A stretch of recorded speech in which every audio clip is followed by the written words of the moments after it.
It's hard to imagine that someone else might have a similar story like mine, but if they do, they might be hesitant to share. But I will share mine anyway. I am 37 years old and she's 31. I work in finance and she's in healthcare. We were together for 6 months, which might seem short, but I never doubted my feelings for her. I trusted her when she said she loved me and just wanted to be with me. She seemed genuinely happy when we were together, and that made me very happy too. We have never been married, don't have kids, and we don't live together. Last winter, she ended a 4-year relationship, and around the same time, I came out of a 1-year relationship. We met through a mutual friend and really hit it off. What stood out to me earlier on was that both of us wanted to be careful and make sure we weren't just rebounding from our previous relationships. She had a period after her breakup where she enjoyed some freedom and had some time to get back to feeling like herself before my last relationship. I regained my self-confidence and felt secure in setting boundaries for myself. She said and did things that convinced me that she was serious and ready for a new relationship. She had a lot of experience when it comes to ex and relationships. I was impressed by her maturity in this area. She made it clear that she believed in open communication and respecting each other's boundaries. She also mentioned that she preferred being in monogamous relationship. When I look back, I realized there were warning signs I missed. I know she drinks heavily at times, and she often uses it as an excuse to act freely. She tried to distance herself from those moments by blaming it on different sides of her personality, even though I only witnessed it a few times and didn't see any signs of unfaithfulness during those moments. I convinced myself I didn't need to worry about her being faithful, especially when she always emphasized the importance of honesty and responsibility. As I write this,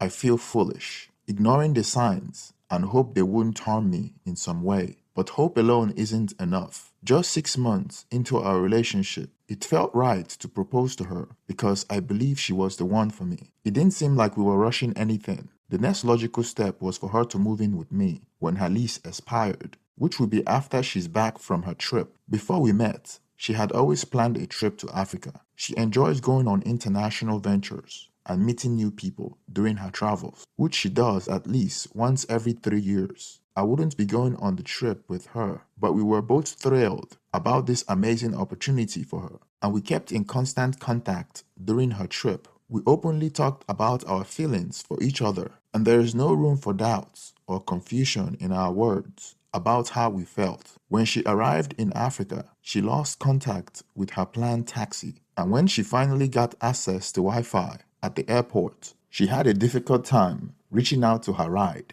She was wary of using airport taxi service. She reached out to me, and I was able to notify her contact who was supposed to pick her up from the airport. Her trip was supposed to last 2 weeks, during which she would travel across East Africa. Once she settled into her hotel, she told me that she went downstairs to the bar and met a man who was from a different city but lived in that country. He was on a business trip and liked to have fun when he was in town. He had come with a friend and they were sharing a room at the hotel. Coincidentally, her new friend had also booked the same tour package as her. Since he had been on that tour several times, he could act as her tour guide around town because she didn't have any friends there. We communicated through WhatsApp as soon as she connected her phone to the local service called M-Pesa, which is used for payments and phone services in that area. We spoke and texted whenever we could. That was when she mentioned that she had met this guy that I spoke about earlier, and she felt he was trustworthy. We had a phone conversation the night she met the stranger, and during that call, she reassured me of her love for me. I was worried about her because I thought it might be challenging for a woman traveling alone, but she seemed to enjoy every moment of it. That was all I knew about the stranger she met at the hotel at the time, till everything unraveled. In her final weeks there, she decided to take an unplanned trip to a coastal beach resort. It was part of her plan to have the flexibility to take spontaneous trip anywhere in the country. So it wasn't surprising or any bit suspicious to me. The trip turned out to be quite chaotic, with flight cancellation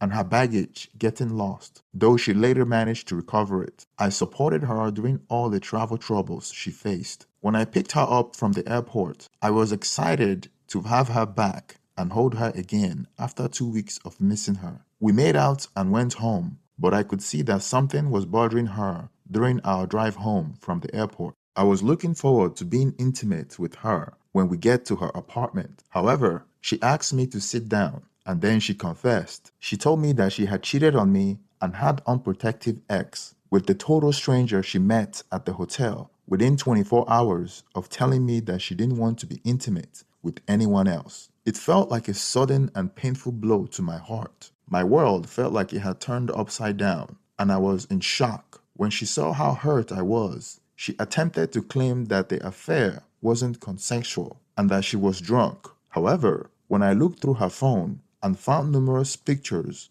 not only with the one guy, but with his friend, 3 of them smiling on the beach and during the safari, she finally confessed. She admitted to not only having an affair with the one guy, but also with both of them at the same time. I was devastated by this revelation. She tried to blame it on alcohol, but I didn't believe her, especially considering she had taken a 6-hour train journey with them to the beach resort. As her excuses began to unravel, she also tried to say that we had moved too fast and that she had wished I had been there with her. She even tried to convince me that that experience with the sound of the animals in the background was something special. She didn't want to look back on the trip and feel regrets, as if it would be unfair to her. With each attempt to downplay what happened and avoid responsibility, I felt more and more heartbroken. I can quote her text to me from the day I believed this happened. I want to be clear that as of right now in my life, I didn't want to have any experience with any other person in my bed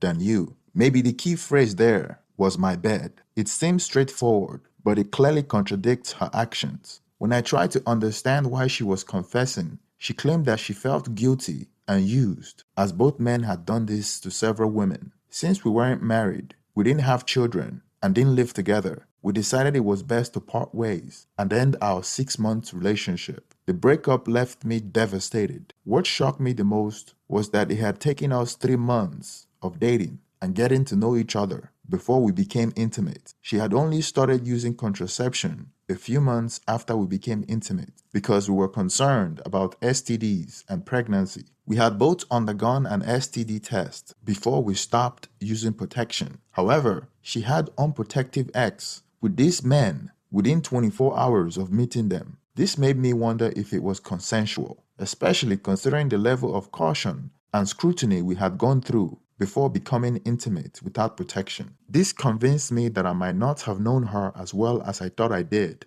Our breakup was mutual and not filled with conflict as she returned the engagement ring. Since we didn't live together, it lessened the heartbreak and allowed me to heal more quickly. What hurt the most was that I had already introduced her to my parents and family members, so I had to inform them of our breakup, but chose not to disclose the details due to embarrassment. After she returned from the trip, we lost contact for about 2 months following our breakup. Then, out of the blue, I received a call from someone at the hospital informing me that I might have been exposed to HIV and that my name was listed as one of the contacts of my ex-fiancée. My heart sank and I felt genuinely scared, even though we hadn't had intercourse after she returned from her trip. However, we had engaged in a long makeout session. I immediately called my ex-fiancée since we hadn't blocked each other's contact. She broke down in tears and admitted that she initially thought she had the flu 2 weeks after the trip. However, she had later found out that she had contracted HIV, but was too embarrassed to tell me about it. I told her that she had put my life at risk by not telling me sooner, but she replied that we hadn't been intimate after she returned. I was genuinely concerned for her because I had the impression that a HIV diagnosis meant certain death. She tried to reassure me by explaining that HIV can be managed and that there are cases where it has been cured. She also mentioned that there are many people with HIV who lead normal lives. When you are faced with the mortality of someone you know, even though you don't have strong feelings for them, you still feel empathy and wish for them to receive the best cure in the world. I found myself wanting the best for her, despite the fact that she had put my life in danger. I was willing to offer my help, even though she told me that she was already receiving top-notch treatment. I feel lucky and blessed because if she hadn't told me about the affair, I wouldn't have suspected anything, and we might have continued our relationship where we left off. This could have potentially led to dire outcome. I believe the universe was trying to tell me that it wasn't my time. For me, it's been a valuable learning lesson. I am sharing this story in the hope that someone else might learn from it. While each situation may be different, there might be a lesson to be